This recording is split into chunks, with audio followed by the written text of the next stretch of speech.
ਅੱਜ ਅਸੀਂ ਚਰਚਾ ਕਰਨੀ ਹੈ ਇੱਕ ਹੋਰ ਨਵਾਂ ਸਾਲ ਨਾਵਲ ਦੇ ਉੱਤੇ। ਉਸਦੇ ਵਿਸ਼ੇ ਵਸਤੂ ਬਾਰੇ, ਉਸਦੇ ਪਾਤਰ ਬਾਰੇ ਅਤੇ ਲੇਖਕ ਬਾਰੇ। ਲੇਖਕ ਹਨ ਨਿਰੰਜਨ ਤਸਨੀਮ ਜੀ। ਕਿਉਂਕਿ ਪੰਜਾਬੀ ਦੇ ਕੋਈ ਵੀ ਪੇਪਰ ਲਾ ਲਓ ਜਾਂ ਮਾਸਟਰ ਕੇਡਰ ਵਿੱਚ ਇਹ ਪਿਛਲੀ ਵਾਰੀ ਨਿਰੰਜਨ ਤਸਨੀਮ ਦਾ ਇੱਕ ਸਵਾਲ ਆਇਆ ਸੀ, ਤਾਂ ਹੋ ਸਕਦਾ ਕਿਉਂਕਿ ਇਹ ਸਕੂਲ ਦੇ ਵਿੱਚ ਨਾਵਲ ਬੱਚਿਆਂ ਨੂੰ ਲੱਗਾ ਵੀ ਹੋਇਆ ਹੈ, 9ਵੀਂ 10ਵੀਂ ਦੇ ਬੱਚੇ ਪੜ੍ਹਦੇ ਆ, ਇਸ ਕਰਕੇ ਇਹਨੂੰ ਆਪਾਂ ਦੇਖ ਲਈਏ ਵੀ ਇਹਦੇ ਵਿੱਚ ਹੈ ਕੀ ਹੈ। ਅਤੇ ਇਹਦੇ ਕਾਂਡ ਦੇਖ ਲਓ 3 ਵਾ, ਅਤੇ ਲੇਖਕ ਬਾਰੇ ਵੀ ਪੜ੍ਹਾਂਗੇ ਜਿਹੜਾ ਕਿ ਸਾਡੇ ਪੇਪਰ ਦੀ ਦ੍ਰਿਸ਼ਟੀ ਤੋਂ ਸਾਡੇ ਲਈ ਬਹੁਤ ਹੀ ਮਹੱਤਵਪੂਰਨ ਆ। ਠੀਕ ਹੈ ਜੀ।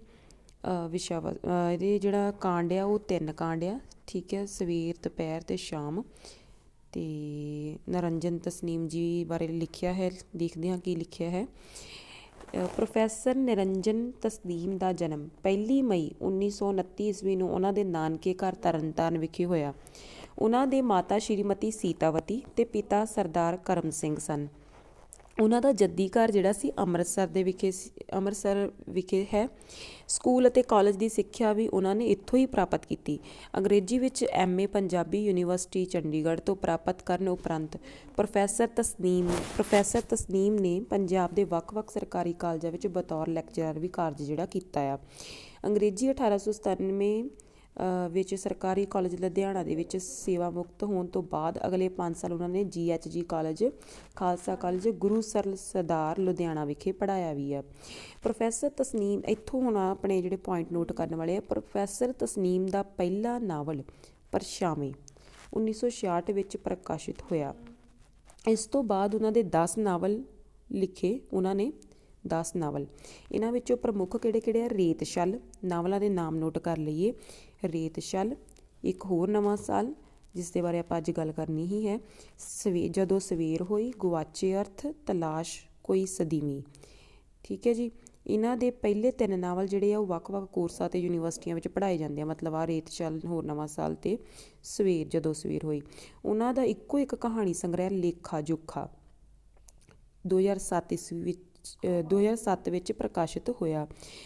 ਲੇਖਾ ਜੋਖਾ ਅਤੇ ਇੱਕ ਹੋਰ ਵੀ ਕਹਾਣੀ ਸੰਗ੍ਰਹਿ ਇਹਨਾਂ ਦਾ ਨੈੱਟ 'ਤੇ ਮਿਲਦਾ ਆ, 16 ਸ਼ਿੰਗਾਰ। ਠੀਕ ਹੈ। ਅਤੇ ਅੱਗੇ ਕਰਦੇ ਹਾਂ। ਮੇਰਾ ਅਦਬੀ ਸਫ਼ਰਨਾਮਾ, ਨੋਟ ਕਰਨ ਵਾਲੀ ਗੱਲ ਆ, ਉਹਨਾਂ ਦਾ ਸਾਹਿਤਕ ਸਵੈ ਜੀਵਨੀ ਆ, ਮੇਰਾ ਅਦਬੀ ਸਫ਼ਰ। ਠੀਕ ਹੈ ਜੀ। ਸਾਹਿਤ ਆਲੋਚਨਾ ਦੇ ਖੇਤਰ ਵਿੱਚ ਉਹਨਾਂ ਦਾ ਅਹਿਮ ਸਥਾਨ ਆ। ਇਹਨਾਂ ਨੇ ਆਲੋਚਨਾ ਦੀਆਂ ਬੜੀਆਂ ਕਿਤਾਬਾਂ ਲਿਖੀਆਂ ਆ। ਪੰਜਾਬੀ ਨਾਵਲ ਦੀ ਆਲੋਚਨਾ ਸੰਬੰਧੀ ਉਹਨਾਂ ਦੀਆਂ ਹੁਣ ਤੱਕ 8 ਪੁਸਤਕਾਂ ਆ ਚੁੱਕੀਆਂ। 8 ਪੁਸਤਕਾਂ। ਪੰਜਾਬੀ ਤੋਂ ਇਲਾਵਾ ਉਹ ਅੰਗਰੇਜ਼ੀ, ਉਰਦੂ ਵਿੱਚ ਵੀ ਲਿਖਦੇ ਰਹੇ ਹਨ। ਠੀਕ ਹੈ। ਇਹਨਾਂ ਭਾਸ਼ਾਵਾਂ ਵਿੱਚ ਉਹਨਾਂ ਨੇ ਕਈ ਪੁਸਤਕਾਂ ਦੀ ਰਚਨਾ ਕੀਤੀ। ਉਹਨਾਂ ਦੀ ਸਾਹਿਤਕ ਕਲਨਾ ਵਜੋਂ ਉਹਨਾਂ ਨੂੰ ਹੁਣ ਤੱਕ ਅਨੇਕਾਂ ਮਾਣ ਸਨਮਾਨ ਹਾਸਲ ਹੋਏ ਆ। ਪੰਜਾਬੀ ਸਾਹਿਤ ਅਕਾਦਮੀ ਲੁਧਿਆਣਾ ਵੱਲੋਂ 1993 ਦੇ ਵਿੱਚ ਕਰਤਾਰ ਸਿੰਘ ਧਾਲੀਵਾਲ ਅਵਾਰਡ ਮਿਲਿਆ। ਭਾਸ਼ਾ ਵਿਭਾਗ ਪੰਜਾਬ ਵੱਲੋਂ ਉਹਨਾਂ ਨੂੰ 1995 ਦੇ ਵਿੱਚ ਸ਼੍ਰੋਮਣੀ ਸਾਹਿਤਕਾਰ ਪੁਰਸਕਾਰ ਮਿਲਿਆ। ਫਿਰ ਭਾਰਤ ਸਰਕਾਰ ਵੱਲੋਂ ਉਹਨਾਂ ਨੂੰ ਗੁਆਚੇ ਅਰਥ ਨਾਵਲ ਦੇ ਲਈ 1999 ਵਿੱਚ ਸਾਹਿਤ ਅਕਾਦਮੀ ਪੁਰਸਕਾਰ ਮਿਲਿਆ, ਜਿਹੜੀ ਕਿ ਗੱਲ ਆਪਾਂ ਯਾਦ ਰੱਖਣੀ ਆ। ਅਤੇ ਬਾਕੀ ਅੱਜ ਕੱਲ੍ਹ ਵੱਖ-ਵੱਖ ਪੱਤਰਿਕਾਵਾਂ ਵਿੱਚ ਛਪਦੇ ਆਪਣੇ ਲੇਖਾਂ ਰਾਹੀਂ ਉਹ ਮਾਂ ਬੋਲੀ ਦੀ ਸੇਵਾ ਨਿਭਾ ਰਿਹਾ। ਇਹ ਨਾਵਲ ਪਹਿਲਾਂ ਦਾ ਆ, ਹੁਣ ਤਾਂ ਉਹਨਾਂ ਦੀ ਡੈਥ ਹੋ ਚੁੱਕੀ ਆ, ਤਾਂ 2019 'ਚ ਹੀ ਹੋਈ ਸੀਗੀ, 19 ਅਗਸਤ। ਠੀਕ ਹੈ ਜੀ। ਤਾਂ ਇਹ ਪਹਿਲਾਂ ਦਾ ਲਿਖਿਆ, ਤਾਂ ਉਹਨਾਂ ਦੀ ਭੂਮਿਕਾ ਜਿਨ੍ਹਾਂ ਨੇ ਲਿਖੀ ਆ ਉਹ ਲਿਖੀ ਹੋਣੀ ਇਹ ਲਾਈਨ। ਅੱਗੇ ਇਸ ਨਾਵਲ ਦਾ ਪਾਠ ਅਭਿਆਸ ਅੱਛਾ, ਇਹ ਚਲੋ ਇਹ ਨਹੀਂ ਆਪਣੇ ਕੰਮ ਦਾ। ਅਗਲੇ ਦੇਖੋ, ਆਇਨੇ ਦੇ ਰੂਬਰੂ ਇਹਨਾਂ ਦੀ ਸਵੈ ਜੀਵਨੀ ਆ। ਮੈਂ ਥੋੜ੍ਹੇ ਜਿਹੇ ਨਾਵਲ ਲਿਖੇ ਸੀਗੇ। ਕਸਕ,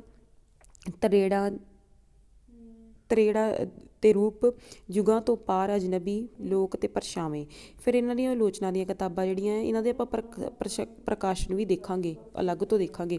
ਪੰਜਾਬੀ ਨਾਵਲ ਦਾ ਆਲੋਚਨਾਤਮਕ ਅਧਿਐਨ, ਪੰਜਾਬੀ ਨਾਵਲ ਦਾ ਮੁਹਾਂਦਰਾ, ਮੇਰੀ ਨਾਵਲ ਨਿਗਾਰੀ ਅਤੇ ਨਾਵਲ ਕਲਾ ਅਤੇ ਮੇਰਾ ਅਨੁਭਵ, ਇਹ ਇਹਨਾਂ ਦੀਆਂ ਆਲੋਚਨਾ ਦੀਆਂ ਕਿਤਾਬਾਂ ਆ। ਠੀਕ ਹੈ ਜੀ।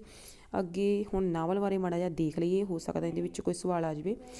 ਦੇਖੋ ਵੀ ਇਹਦੇ ਵਿੱਚੋਂ ਕਾਫੀ ਸਵਾਲ ਵੈਸੇ ਵੀ ਨਿਕਲਦੇ ਆ ਨਾਵਲ ਦੇ ਨੂੰ ਲੈ ਕੇ ਵੀ। ਨਾਵਲ ਵਿੱਚ ਕਹਾਣੀ ਹੁੰਦੀ ਹੈ। ਨਾਵਲ ਸਿਰਫ ਕਹਾਣੀ ਹੀ ਬਿਆਨ ਨਹੀਂ ਕਰਦਾ, ਇਹ ਪਾਤਰਾਂ ਦੇ ਮਨਾਂ ਵਿੱਚ ਹੋ ਰਹੇ ਘੋਲ ਨੂੰ ਵੀ ਚਿੱਤਰਦਾ ਹੈ।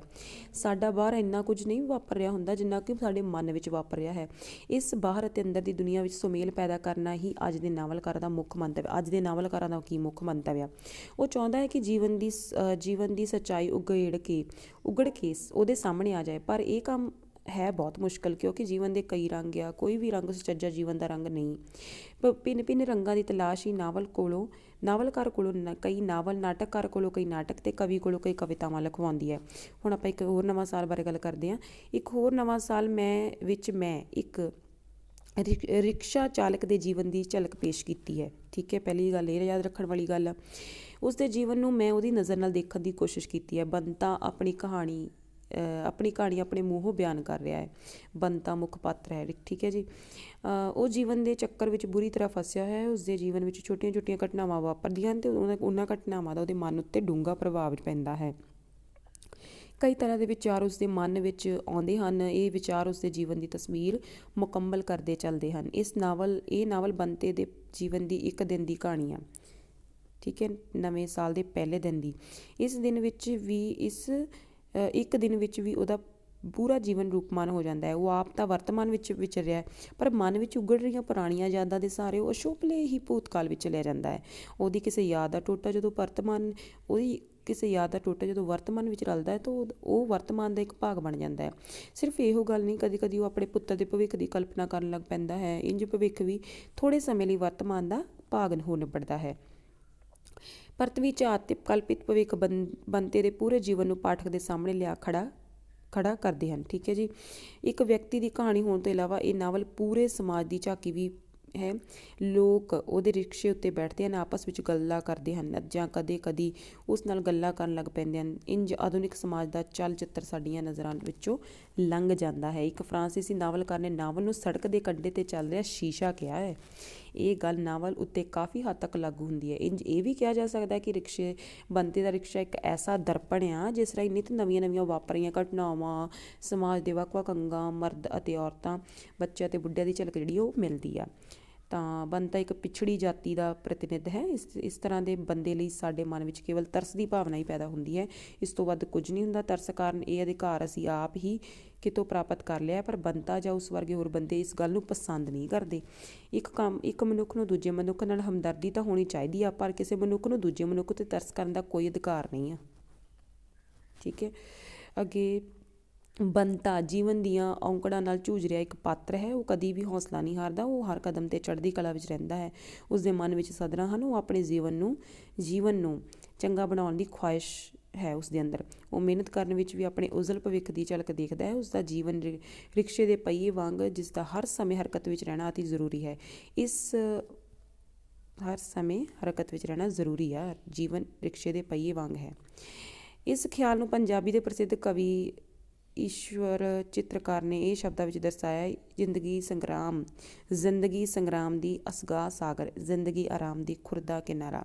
ਇਹ ਨਾਵਲ ਕਿਉਂਕਿ ਸਵੈ ਕਥਨੀ ਦੇ ਰੂਪ ਵਿੱਚ ਹੈ, ਇਸ ਲਈ ਇਹ ਉਸੇ ਢੰਗ ਨਾਲ ਲਿਖਿਆ ਗਿਆ ਜਿਸ ਨਾਲ ਕਿ ਇੱਕ ਰਿਕਸ਼ਾ ਚਾਲਕ ਸੋਚ ਸਕਦਾ ਹੈ।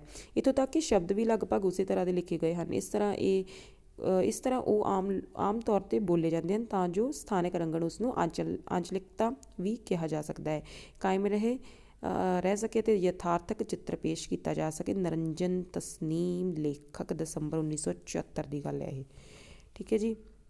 ਇੱਥੋਂ ਡੇਟ ਵੀ ਨੋਟ ਕਰ ਲੈਣਾ, ਲੇਖਕ ਵੀ ਨੋਟ ਕਰ ਲੈਣਾ, ਵਿਸ਼ਾ ਵਸਤੂ ਵੀ ਨੋਟ ਕਰ ਲੈਣਾ। ਤਾਂ ਇਹਨਾਂ ਦੀਆਂ ਰਚਨਾਵਾਂ ਬਾਰੇ ਵੀ ਕਾਫੀ ਕੁਝ ਦਿੱਤਾ ਹੋਇਆ ਹੈ। ਧੰਨਵਾਦ ਜੀ। ਰੱਬ ਰਾਖਾ।